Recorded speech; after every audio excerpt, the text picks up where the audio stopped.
little bit later, it's going to be 86 degrees and partly cloudy for you, and we're there for good reason. In Chicago, thousands of young people, many who have been living in the United States illegally since they were children, are lining up across the country now to apply for what's known as Deferred Action.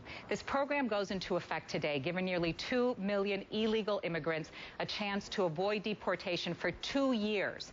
They will be able to obtain worker permits as well and Social Security numbers, and even apply for financial aid for college. The program was announced by President Obama back in June after Congress failed to pass the DREAM Act. This is not a path to citizenship. It's not a permanent fix. This is a temporary stopgap measure that lets us focus our resources wisely while giving a degree of relief and hope to talented, driven, patriotic young people.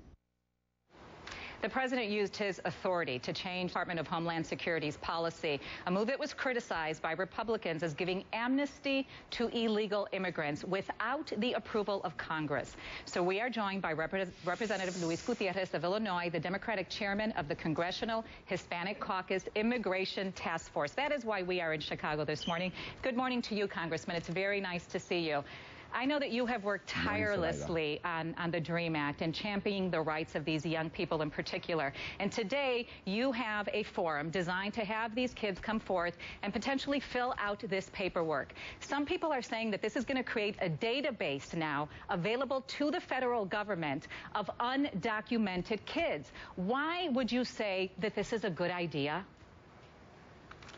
Because we fought for it, because it was our demand, because our community has matured to the point where those young people are going to be in line today. So either what we're attempting to do is take about 2 million young people and try to make some symmetry between they're really much more American than they are immigrant. And today we're going to begin the process where their status, their immigration status, and the reality of their American life and their American being, that there's some symmetry and parity between the two. Look, this has happened before through temporary protection status. When there was the earthquake in Haiti, there were thousands of Haitians that applied for temporary protective status. It's happened before. These programs work. They're not perfect, but young people are brave. And by showing up in line, they are changing and making the process irreversible. There is no one that is going to take away those work permits, those Social Security cards, those driver's license, and their future of being an American for them once they step forward. But, Congressman, there is no guarantee, right? Somebody could take it away. Well, I want to play something that Mitt Romney said about this very specifically, and then I want to talk about it. Sure. Some people have asked if I will let stand the president's executive order. The answer is that I will put in place my own long-term solution that will replace and supersede the president's temporary measure. As president, I won't settle for stopgap measures. I'll work with Republicans and Democrats to build a long-term solution. So, Congressman, the deferrals expire after 2 years, and we have the general election in November. If Mitt Romney gets into office and he decides, hey, I don't really like this program, I'm going to remove it until I come up with my own plan, then what happens to these kids now that there is a database to them? Should they be fearful? I know they shouldn't be fearful because they're not. The reason we're at where today is because they showed no fear.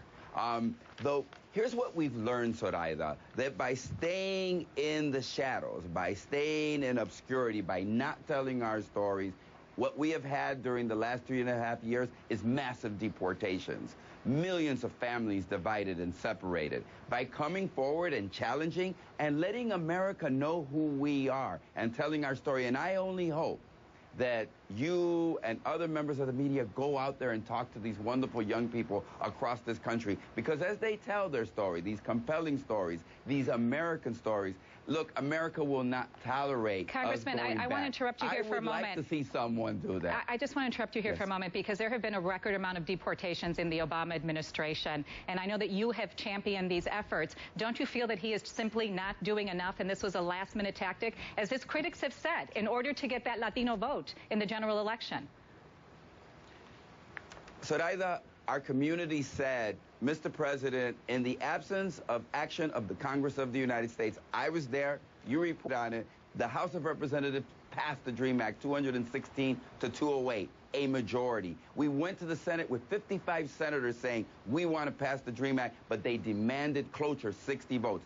Already, the Senate and the House have spoken, and the country has spoken. So what the president has done is said, in the absence of action and political lack of action of the Congress of the United States, I'm going to set aside about 1.7 million young people who are American and everything but that piece of paper and say, I'm going to put my enforcement. I applaud this president. I'm excited and happy he's doing. And across this country today, there is great enthusiasm. You will see the lines of young, beautiful people.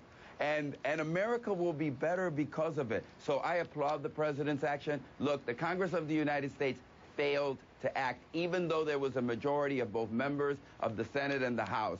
Shame on us for not having acted. Well, the president had an opportunity. It's, you know, he's been 4 years in office. He had an opportunity to do something earlier. So I just wanted to point that out, because that is the criticism here, the 11th hour. And so I wish you all the luck in the world, Congressman. This president.